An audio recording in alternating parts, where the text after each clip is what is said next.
Assalamualaikum, selamat datang di channel Anissa Warismi. Di video kali ini, kita mau bikin kastela cake pandan pakai 4 butir telur, teksturnya jiggly dan super lembut.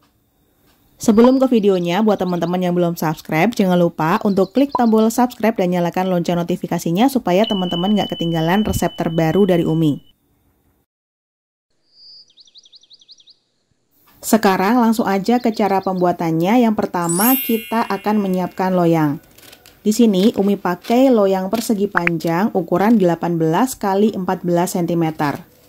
Nanti loyangnya akan kita alasi pakai baking paper dan di sini baking papernya sedikit dilebihkan supaya cake-nya lebih mudah dikeluarkan dari loyang setelah matang. Nah, ini loyang dan baking papernya udah siap, bisa kita sisihkan sebentar. Langkah selanjutnya kita akan memisahkan putih dan kuning telur. Di sini Umi sudah siapkan 4 butir telur. Kita pisahkan dengan cara seperti ini aja karena menurutku lebih mudah. Posisi tangan sudah dalam keadaan bersih dan sangat kering, kemudian kita ambil kuning telurnya kayak gini. Usahakan gunakan telur yang fresh, ciri-cirinya putih telurnya masih kental dan sangat mudah dipisahkan dari kuning telur. Nah, di sini sudah kita dapatkan 4 butir kuning telur dan 4 butir putih telur yang sudah terpisahkan. Langkah selanjutnya kita akan bikin adonan pasta pandan. Pertama, siapkan wadah atau bowl yang bersih dan kering. Masukkan sebanyak 50 ml minyak goreng.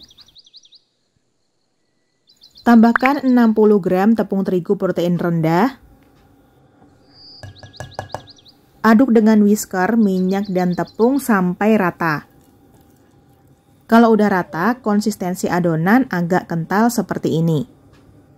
Tambahkan 65 gram santan kental atau di sini Umi pakai 1 saset santan kental. Aduk kembali dengan whisker sampai rata. Nah, ini konsistensi adonannya menjadi sangat kental. Kalau udah, selanjutnya kita ambil 4 kuning telur, kita masukkan secara bertahap. Kita aduk dengan whisker, ini ngaduknya perlahan-lahan aja sampai rata, kemudian kita masukkan telur yang berikutnya. Kita aduk lagi sampai rata.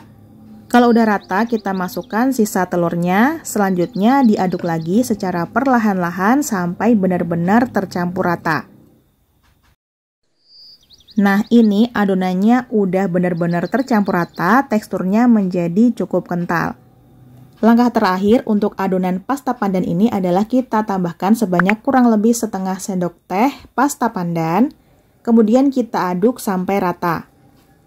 Warna hijaunya terlihat agak gelap, tapi nanti setelah kita campur dengan adonan meringue, warnanya jadi cakep banget. Adonan pasta pandan sudah jadi, bisa kita sisihkan sebentar. Berikutnya kita akan bikin adonan meringue. Siapkan wadah stainless atau mangkuk kaca. Masukkan 4 putih telur yang sudah kita pisahkan sebelumnya. Kita mixer dengan kecepatan rendah selama kurang lebih 1 menit atau sampai berbusa banyak. Kalau busanya udah banyak kayak gini, tambahkan dengan setengah sendok teh garam. Dan ini posisinya masih kita mixer dengan kecepatan rendah. Selanjutnya tambahkan dengan 1 sendok teh perasan jeruk nipis atau jeruk lemon.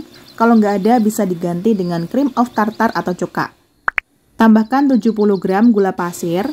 Di sini gula pasirnya kita tambahkan secara bertahap. Ini tahap yang pertama kita tambahkan, kemudian dimixer dengan kecepatan sedang. Tambahkan di tahap yang kedua, kita mixer sampai tercampur rata dengan kecepatan sedang. Kemudian kita tambahkan di tahap yang ketiga atau tahap terakhir dan tetap kita mixer dengan kecepatan sedang. Dihitung dari gula masuk, total pemixerannya selama kurang lebih 5 menit dengan kecepatan sedang. Tapi untuk lama pemixerannya bisa disesuaikan dengan adonan dan mixer masing-masing. Dan setelah dimixer selama kurang lebih 5 menit dihitung dari gula masuk, ini tekstur adonan meringuenya udah bagus banget. Tekstur adonannya kelihatan licin, halus, dan juga soft peak atau berjambul. Kita ambil kira-kira sepertiga adonan meringue, kita masukkan ke dalam adonan pasta pandan. Aduk perlahan-lahan dengan spatula sampai tercampur rata. Nah, di sini pengadukannya harus perlahan-lahan ya teman-teman supaya adonan meringuenya nggak cepat turun. Kalau udah tercampur rata, kita masukkan campuran adonan ke dalam adonan meringue.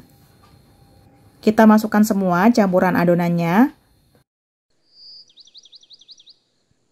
Nah, kalau semuanya udah masuk, langkah selanjutnya kita aduk dengan menggunakan whisker secara perlahan-lahan. Karena kita nggak pakai bahan pengembang atau pelembut apapun, jadi di sini usahakan pengadukannya perlahan-lahan aja ya teman-teman supaya adonan meringuenya nggak gampang cair. Adonan udah kelihatan tercampur rata, tapi wajib banget kita pastikan lagi pengadukan dengan spatula supaya benar-benar tercampur rata. Dan ternyata di sini bisa teman-teman perhatikan adonannya masih belum tercampur ya. Di sini kita aduk balik dengan spatula secara perlahan-lahan sampai benar-benar tercampur rata. Konsistensi hasil akhir adonannya cukup kental dan berjejak. Adonan sudah jadi, bisa kita masukkan ke dalam loyang yang sudah kita siapkan sebelumnya. Kita tuang perlahan-lahan aja. Kalau semua udah dituang, langkah selanjutnya kita hentak-hentakkan beberapa kali. Hentakkan sambil agak digoyang kayak gini ya teman-teman. Selanjutnya, supaya hasil pori-porinya lebih kecil-kecil dan halus, bisa kita ratakan dengan tusuk sate. Kalau udah rata, ini adonannya sudah siap untuk kita oven. Loyang yang berisi adonan, Umi masukkan ke dalam loyang yang ukurannya lebih besar supaya nanti airnya nggak rembes karena akan kita oven dengan metode au bain-marie. Sebelum adonan dimasukkan, pastikan oven sudah dipanaskan dulu ya teman-teman selama kurang lebih 5-10 menit. Masukkan adonan di rak paling bawah. Tambahkan 500 ml air hangat dan kita tuang ke dalam tray. Untuk tinggi airnya sekitar 1 cm ya teman-teman. Langkah selanjutnya di sini akan kita oven di suhu kurang lebih 140 sampai 150 derajat Celcius selama kurang lebih 60 menit sampai 75 menit. Untuk lama pengovenannya bisa disesuaikan aja dengan adonan dan oven masing-masing. Kalau untuk Umi pribadi, di sini Umi oven di suhu 145 derajat Celcius selama kurang lebih 75 menit atau sampai matang. Dan setelah di oven selama kurang lebih 75 menit, Castella cake pandanya udah jadi. Untuk memastikan cake-nya nggak turun, di sini bisa kita diamkan dulu di dalam oven dalam posisi ovennya mati. Kita diamkan selama kurang lebih 1-2 menit. Kalau dalam 1-2 menit cake-nya masih turun, tandanya masih belum matang, di oven lagi selama kurang lebih 15 menit. Dalam keadaan masih panas-panas, langsung kita keluarkan cake-nya dari loyang. Cara ngeluarinnya jangan dibalik, jadi tinggal kita tarik aja si baking papernya. Buka baking paper secara perlahan-lahan. Nah, ini udah kelihatan Castella cake pandanya sangat lembut dan moist.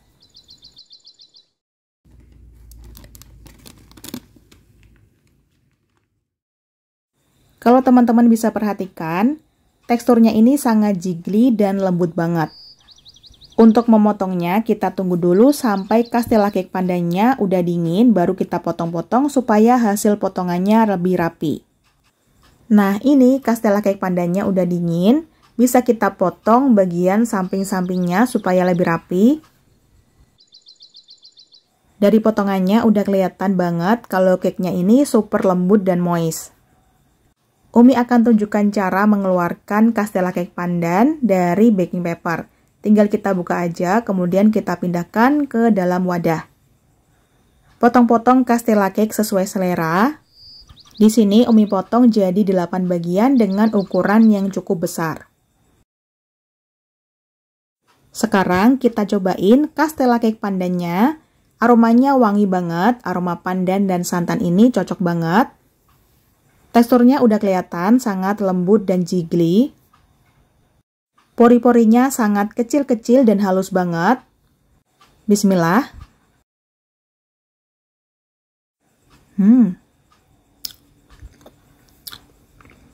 Rasa manisnya pas, ada rasa gurih dari santan. Aroma pandannya juga berasa. Teksturnya super lembut dan moist, jadi pas dimakan itu kempus-kempus banget kayak makan kapas. Tuh, kelihatan banget ya lembutnya. Super jiggly, lembut dan moist banget. Cuma pakai 4 telur tanpa bahan pengembang dan emulsifier buatan, udah jadi cake yang super enak, super lembut, dan jiggly. Cocok banget untuk dijual atau disajikan di acara keluarga atau arisan. Bisa kita kemas supaya lebih higienis. Untuk pengemasannya, di sini Umi pakai plastik OPP ukuran 18 x 15 cm. Kalau udah dikemas, ini akan kelihatan lebih rapi dan higienis. Kalau untuk dijual, bisa tambahkan stiker di atasnya. Tuh, kelihatan lebih cantik ya teman-teman dan lebih elegan. Dan mungkin segitu dulu resep dan tutorial yang bisa Umi sampaikan. Semoga bisa dipahami dan dimengerti. Terima kasih udah nonton videonya. Wassalamualaikum, semoga bermanfaat. Sampai jumpa di video selanjutnya. Selalu sajikan masakan yang enak dan sehat untuk keluarga tercinta. Selamat mencoba di rumah.